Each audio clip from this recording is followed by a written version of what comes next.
13 participantes, siempre damos unos minutos. Pero Rodrigo Badilla ya no tiene más minutos en internet en su celular, que es un tema que a mí me preocupa. Yo no sé si ustedes contestaron la encuesta de conectividad que estaban solicitando de la escuela, porque es súper relevante para saber con qué recurso cuenta cada alumno, y por supuesto que uno de los temas que uno piensa es, bueno, ¿hasta cuándo se le va a terminar sus minutos? ¿Ya?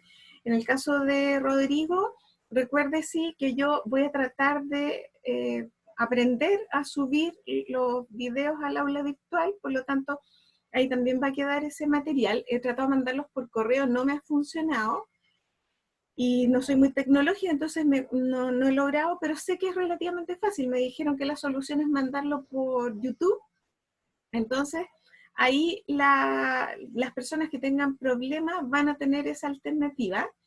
También está el material que se va subiendo al aula virtual. Yo trato de hacer resumen de lo medular. Tienen los textos de apoyo también para buscar. Y claro, esas dificultades es importante que ustedes las vayan expresando, y que cuando en la escuela preguntan, ustedes den a conocer esa situación, porque obviamente la escuela está súper consciente de que si hay un elemento que nos está interfiriendo, además de todo lo que está sucediendo, es el acceso que tenga cada persona desde su casa o desde el lugar donde esté, ¿ya? Entonces vamos a tratar a Rodrigo, que no se angustie, no es cómodo, pero que no se angustie, y vamos a ver de qué manera, por lo menos con el video subido al aula, a lo mejor revisado en otro minuto, lo puede solucionar, ¿ya? Y ser solidarios entre todos. El que pueda prestarle eh, ayuda, si es que ustedes tienen algún sistema de comunicación más expedito que conmigo, por favor se los encargo también. La idea es que, dadas las circunstancias, generemos todas nuestras redes de apoyo entre nosotros, ¿ya?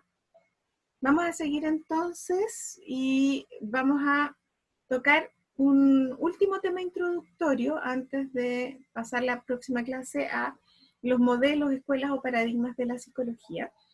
Y está puesto en el sílabus y se llama esta parte de la materia Fuentes epistemológicas de la psicología.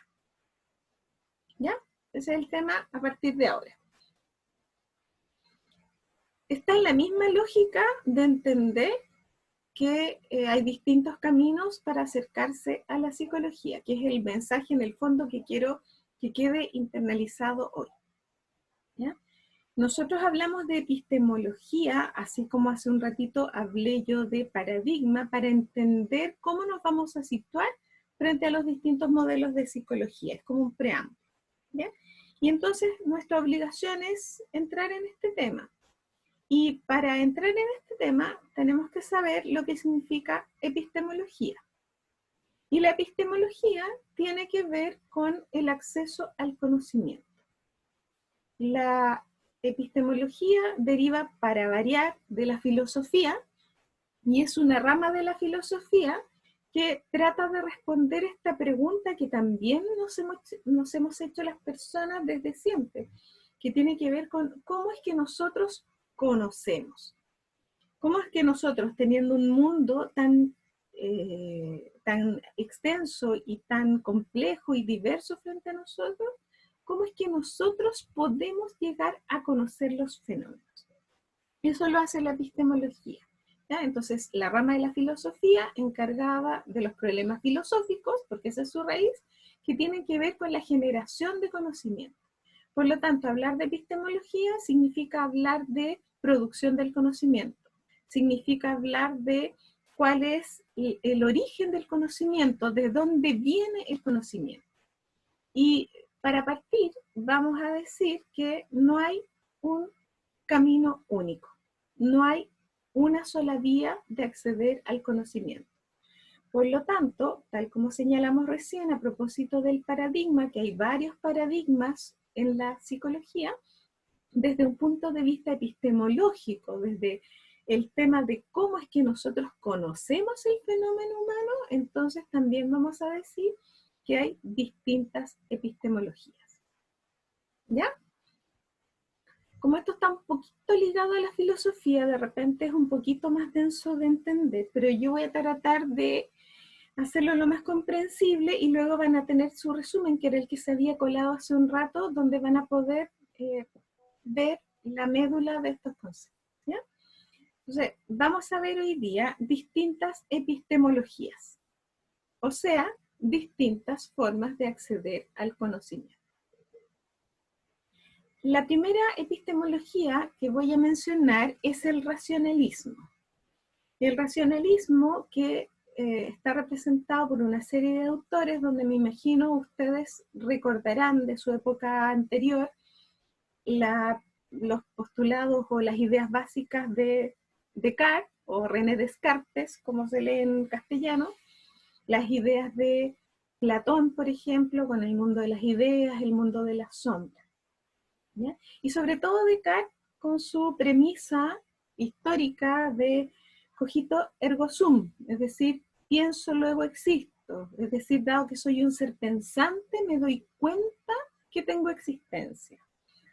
Y este movimiento, esta epistemología que es el racionalismo, tiene unas premisas básicas que si las sintetizamos dicen lo siguiente. Primero, el conocimiento tiene su origen en la razón, ¿ya? Por eso se llama racionalismo, porque el conocimiento proviene de la razón.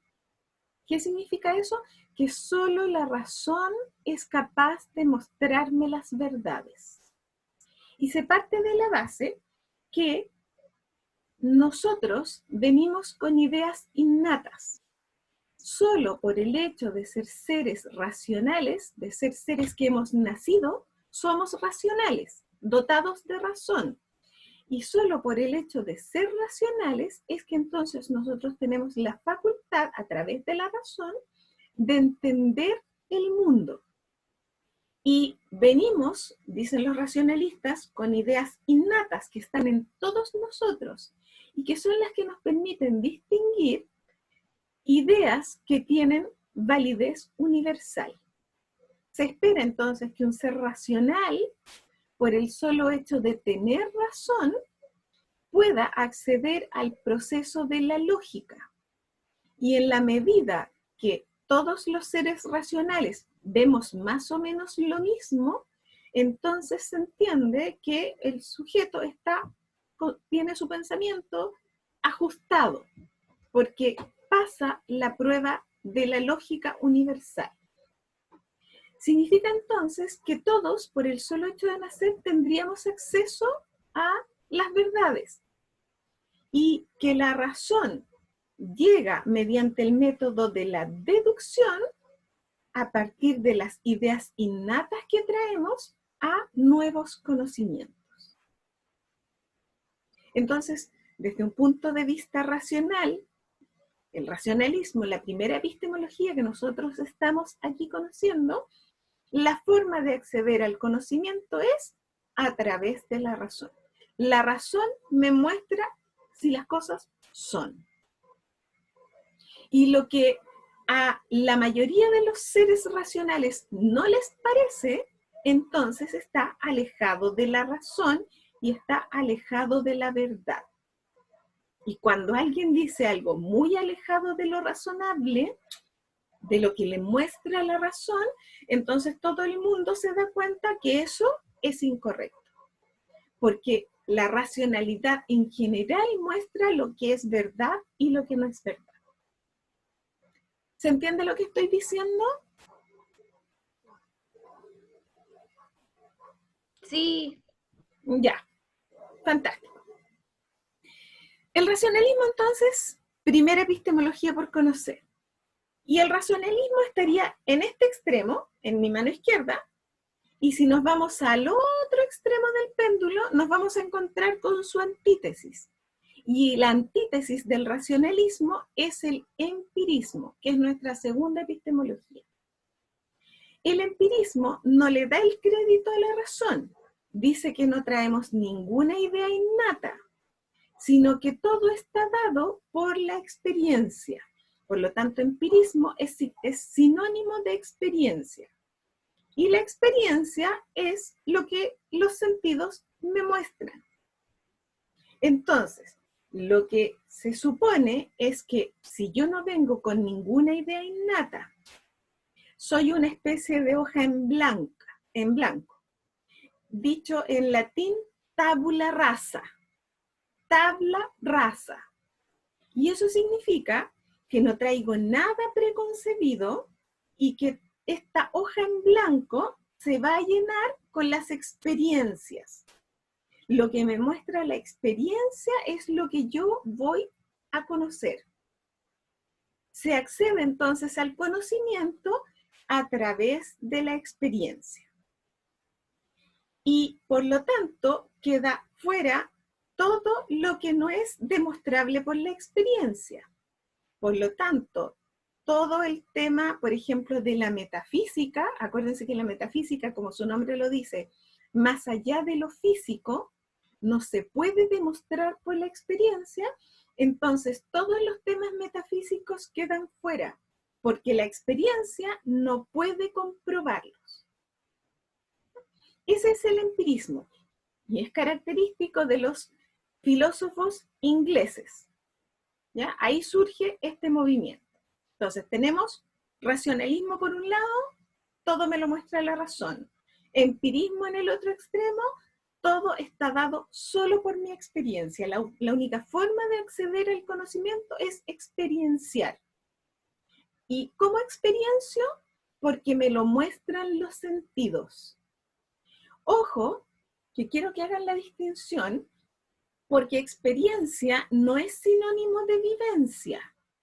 Vivencia es un concepto que va a pertenecer a otra epistemología, que voy a plantear en unos minutos más. ¿Ya? Entonces, no confundir experiencia con vivencia. Experiencia es lo comprobable y lo que me muestran los sentidos. Lo que yo experimento en términos concretos. ¿Ya? Tener eso en cuenta, entonces, por favor. Un tercer modelo epistemológico, epistemología, es lo que se conoce como positivismo. Y cuando hablamos de positivismo, los dos autores que más se aparecen son Comte y Bacon. ¿Ya? Y lo que vamos a considerar de entrada es que cuando hablamos de positivismo no estamos hablando de una actitud positiva. ¿Ya? No estamos hablando de mirar la vida positivamente, no tiene que ver con ese tema. Cuando nosotros hablamos de positivismo, esta epistemología tiene su raíz en el empirismo, o sea que lo primero que valida un positivista es la experiencia. ¿Ya? Se deriva entonces del empirismo. Y dice que todo conocimiento, para ser genuino, debe basarse en la experiencia sensible. O sea, para nosotros estar seguros de algo, tiene que ser algo que me muestran los sentidos, algo que me muestra mi experiencia sensible. Pero agrega, porque si no seríamos solo empiristas. ¿Pero por qué se llama positivismo? Porque cree que hay que centrarse en aquello que se pueda probar a través de la observación y de la experimentación. No basta entonces con la experiencia, como en los empiristas, sino que además le tengo que sumar la observación y el experimento. Por lo tanto, si ustedes se fijan, pareciera que esta epistemología nos está acercando a la actitud científica. ¿Qué sucede? En un primer momento aparece Bacon y dice que la fe la tendríamos que poner en la experiencia y que tendríamos que no buscar más allá de los límites de la naturaleza. O sea, las explicaciones que no tienen respuesta dentro del ámbito natural deberíamos desecharlas. Y por otro lado, después se agrega un autor que es Saint-Simon y que le da el nombre de positivismo y se refiere el positivismo a aquello que es un hecho observado, analizado y demostrado. Entonces, positivismo es sinónimo de científico, porque lo científico Es lo observable, lo verificable, lo que producto del análisis yo puedo decir que es verdadero. ¿Ya? Entonces, teníamos el racionalismo que dice que la razón lo muestra todo. El empirismo que dice que la experiencia es la que me hace acceder al conocimiento. Derivado del empirismo aparece el positivismo, que a la experiencia sensible le agrega la observación y la experimentación, y por lo tanto dice que los fenómenos demostrables, observables, son válidos. Y lo que no es observable y no es válido, y no es verificable, no es medible, no es registrable, no es válido.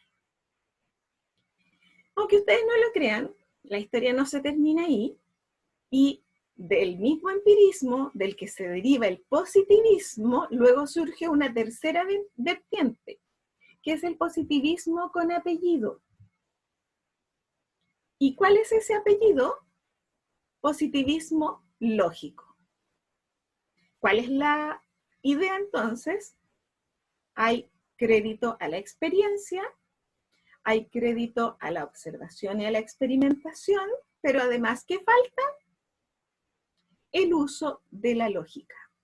Por lo tanto, van a ser aceptables como válidos aquellos fenómenos que me muestra la experiencia, que puedo ver de manera, que puedo observar y que puedo llevar a experimentación, y además aquello que resiste la prueba de la lógica. Varios requisitos. ¿Y quién se plantea eso? Se lo plantea Comte, que es altamente reconocido, pero que luego sus ideas se van a Viena, a lo que se llama Círculo de Viena, que son varios autores, que lo que plantean entonces es que lo que le falta a la experiencia y a la experimentación es hacer pasar por el proceso de la lógica. Tenemos entonces el positivismo lógico. Como ejemplo, yo les puedo citar algo personal, y es que yo me formé en la Católica de Valparaíso. Y mi formación en aquella época, segunda generación de psicólogos, era una formación positivista lógica. ¿Qué quiere decir eso? Que todo lo que estaba fuera de lo demostrable y que no pasaba el filtro de la lógica, quedaba, por así decirlo, excomulgado. ¿Ya? Y por lo tanto, lo que hace el positivista lógica es rechazar todo lo que tenga que ver también con la metafísica, de la misma manera como lo hace el empirismo y como lo hace el positivismo sin apellido. Y son tan radicales los positivistas lógicos que dicen que hacer metafísica es perder el tiempo, porque plantearse desde la metafísica no da para más que hacer pseudoafirmaciones. ¿Qué significa? Es como ni alcanzan a hacer afirmaciones.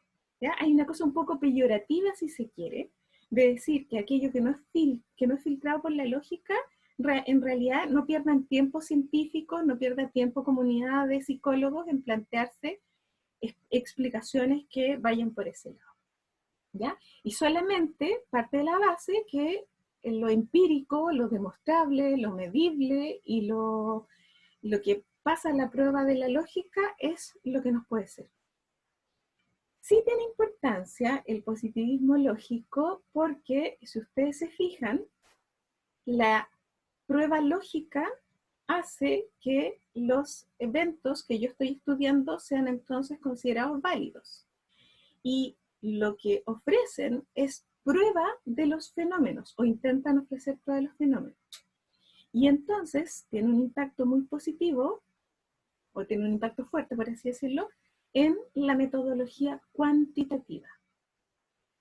De la mano del positivismo lógico, que ha hecho pasar los fenómenos por el filtro de la experiencia, de la experimentación y de la lógica, entonces, se derivan una serie de herramientas de evaluación cuantitativa que le dan el sello de credibilidad que nosotros los psicólogos hemos buscado, que ustedes conocieron la semana anterior en la historia de la psicología. Era como una especie de búsqueda frenética de distanciarnos de lo filosófico, de lo especulativo, y acercarnos lo más posible a las ciencias exactas. Entonces, si de la mano del positivismo lógico, con todo su rigor, yo puedo obtener premisas que me permiten cuantificar, puedo obtener procedimientos que me permiten cuantificar, entonces se cumple uno de los requisitos que hemos estado aspirando a los psicólogos en toda nuestra historia, ¿ya?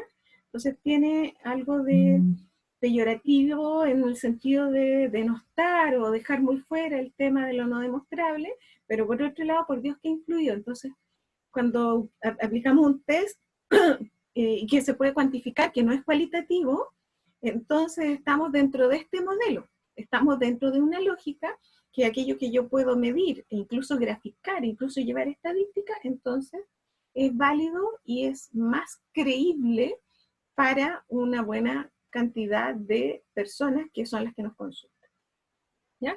Entonces nos hemos paseado por racionalismo, empirismo, y del empirismo hemos derivado el positivismo y el positivismo lógico, y hemos ido agregándole a la experiencia la observación y la experimentación, y le hemos ido agregando la lógica, y en la medida que hemos ido haciendo eso, obtenemos recursos bastante más exactos, bastante más cuantitativos, para movernos dentro de una ciencia no exacta como la nuestra, a la que le cuesta mucho, a pesar de todos los intentos, tener parámetros bien cuantitativos. ¿Se entiende lo que digo?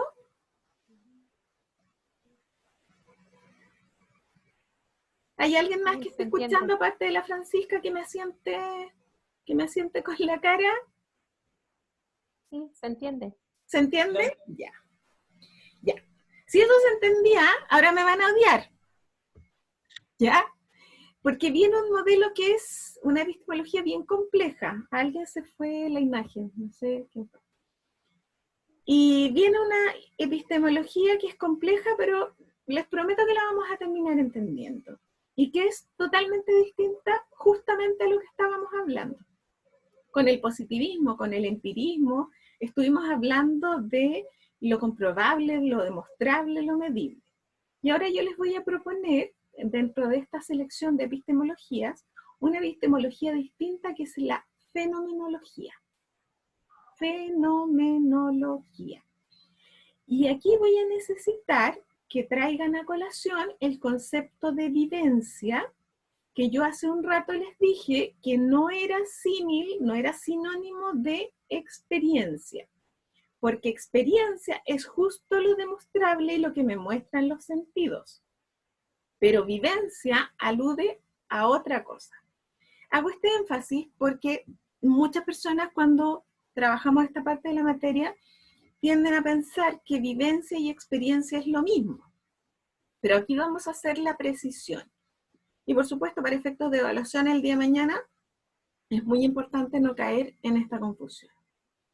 Cuando hablamos de fenomenología, hablamos de un superautor, lo digo con un sesgo personal, que es Husserl. H-U-S-S-E-R-L, medio alemanote. Y Husserl, que es como el gran representante de la fenomenología, lo que hace es mostrarnos una aproximación súper distinta al conocimiento. Nos dice que para que yo capte la esencia de las cosas, yo tengo que contactarme con la vivencia. Y que para contactarme con la vivencia, con mi vivencia del fenómeno, que es lo que me va a garantizar que yo conozca el fenómeno, mi vivencia, lo que yo tengo que hacer es dejar de lado todas las teorizaciones que yo traigo previamente. ¿Ya? Yo tengo mi formación teórica, pues Husserl dice, déjelas de lado, pero dice déjelas de lado de momento, porque no es posible, esas están dentro de mí.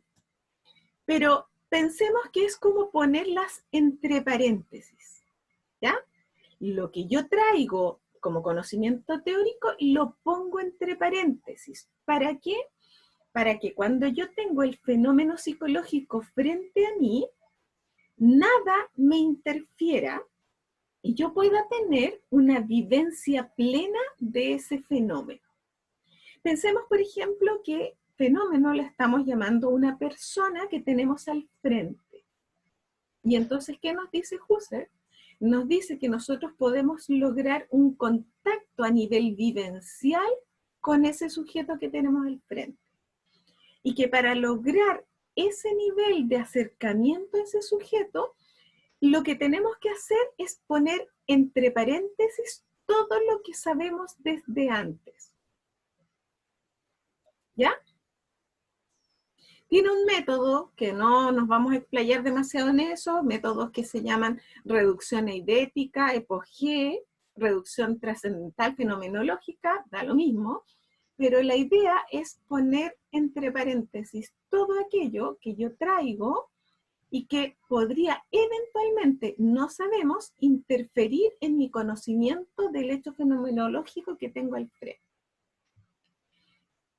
¿Qué nos dice? ¿Sí? No puedo escucharla, dice Mariela Cortés, no tengo problemas con mi conexión. Revise por supuesto primero el micrófono, que me imagino que ya lo hizo, y sí, esto va a estar por escrito en el resumen de la clase, pero no va a encontrarlo tan explicado. ¿Ya? Entonces,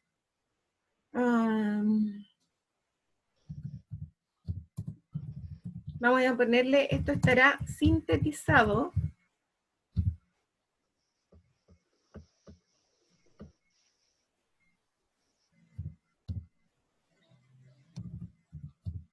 en el resumen.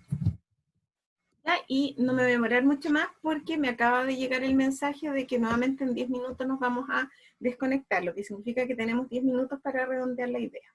¿Ya? Y Mariela, entonces, después vea el resumen, por favor, y si se queda con duda al inicio de la siguiente clase, lo vamos a ver. Bueno, ¿qué nos dice Husserl? Que si nosotros nos ponemos entre paréntesis con todas nuestras teorizaciones previas, con todas nuestras preconcepciones, entonces lo que va a suceder es que vamos a tener el camino libre para experimentar, para vivenciar lo que me está mostrando aquello que yo tengo al frente. Por ejemplo, la persona con la que estoy interactuando. Y entonces, la vivencia que yo tengo es parte de mi comprensión de ese fenómeno.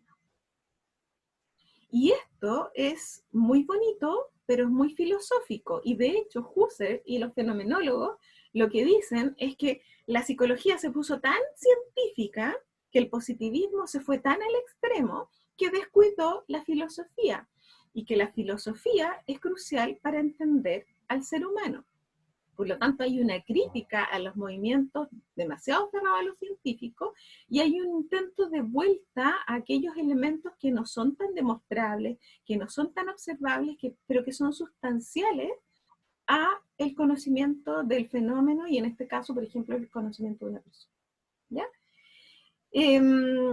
No sé si se entiende, pero lo voy a poner con un ejemplo. ¿Ya?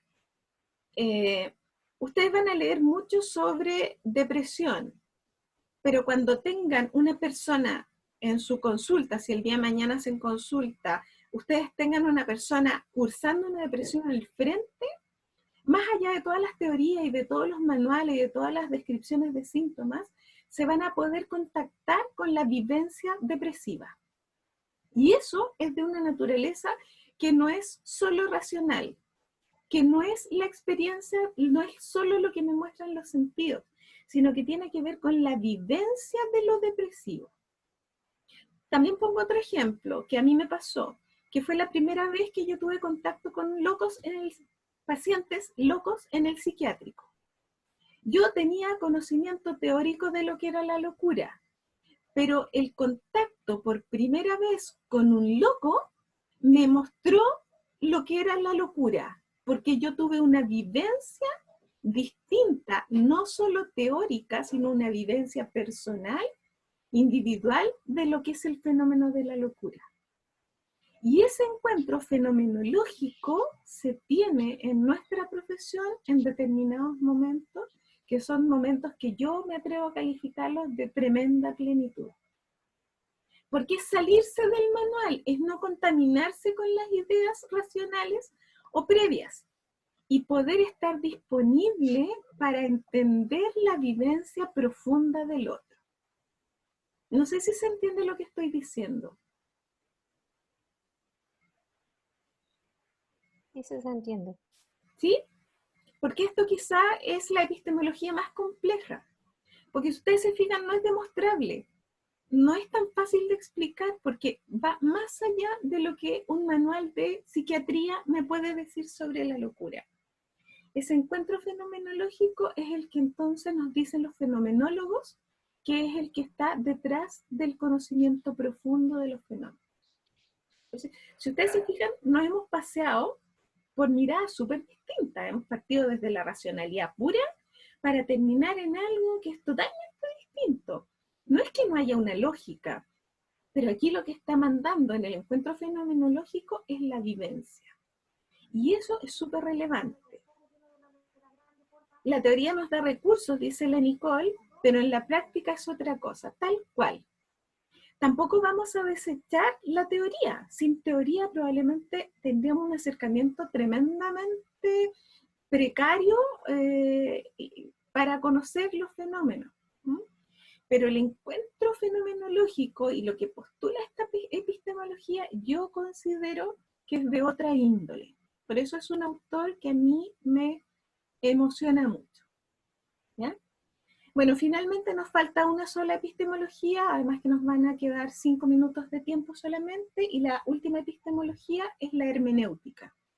Y la hermenéutica se va a otro tema totalmente distinto, porque si ustedes se fijan, todo lo que hemos visto hasta aquí es más bien una mirada del ser individual. Pero, ya, me piden un ejemplo diferencial o para diferenciar vivencia de experiencia. Acuérdense que la experiencia es lo que me muestran los sentidos, y probablemente en el caso del loco, lo que me va a mostrar los sentidos es si habla raro, si en realidad tiene pensamientos incoherentes, pero la fenomenología que va a la vivencia va a ir a qué le está pasando a ese ser que se le está desestructurando su personalidad, que se está desestructurando su cabeza. Porque cuando el enfermo psiquiátrico empieza a enfermarse, hay un momento entre que está entre la sanidad y la enfermedad, donde todavía se da cuenta, sobre todo si tiene buenos recursos cognitivos, tiene buena formación, por ejemplo, y se da cuenta de ese proceso de psicotización, que es lo que, por ejemplo, yo vi cuando fui a mis visitas por la universidad, por clases al psiquiátrico. Entonces, la experiencia es lo sensible, me dice lo que las cosas que se presentan, pero la vivencia me muestra lo humano, lo propiamente humano, detrás de lo que está mostrándome mis sentidos. ¿Se entiende la diferencia? Experiencia es un registro que es bueno, pero no llega a el nivel de la vivencia, porque la vivencia es de otro ámbito. Es conectarme con el hecho profundo en sí. ¿Ya? Y para terminar entonces la hermenéutica, porque todas las anteriores remiten más bien a procesos individuales, pero no se nos puede olvidar que los seres humanos somos seres sociales. Y por lo tanto, también había que considerar una epistemología que se hiciera cargo de lo social. Y esa es la hermenéutica, que lo que estudia es, digamos, accede al conocimiento a través del discurso, lo que una persona o una cultura escribe, deja registro.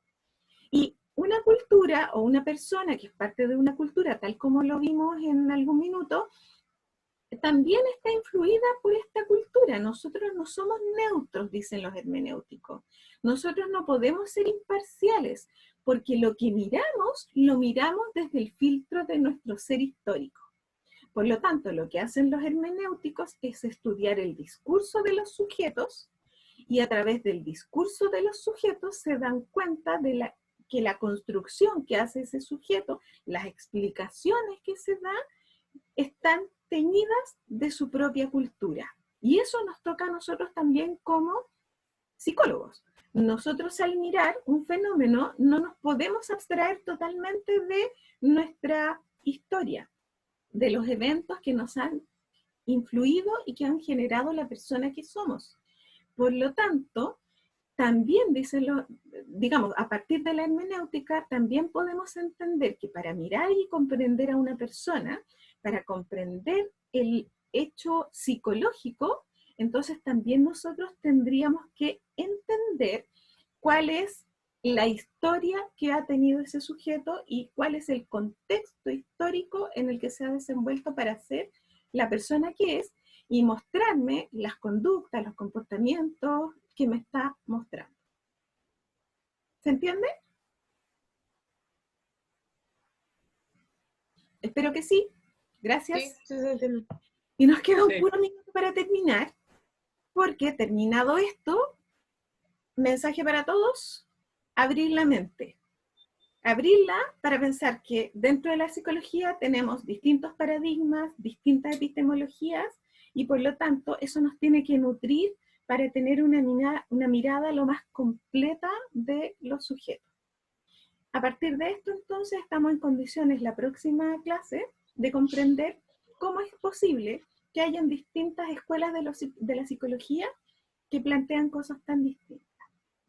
Esa era la intención, abrir las mentes, invitarlos al recorrido que iniciaremos la próxima clase para meternos de frentón en cada una de las carreteras y ponernos cada clase un sombrero distinto que nos va a mostrar cómo es que se piensa desde un modelo de la psicología, y en la clase que va a seguir, cómo es que se piensa desde otro modelo de la psicología y cómo vamos a encontrar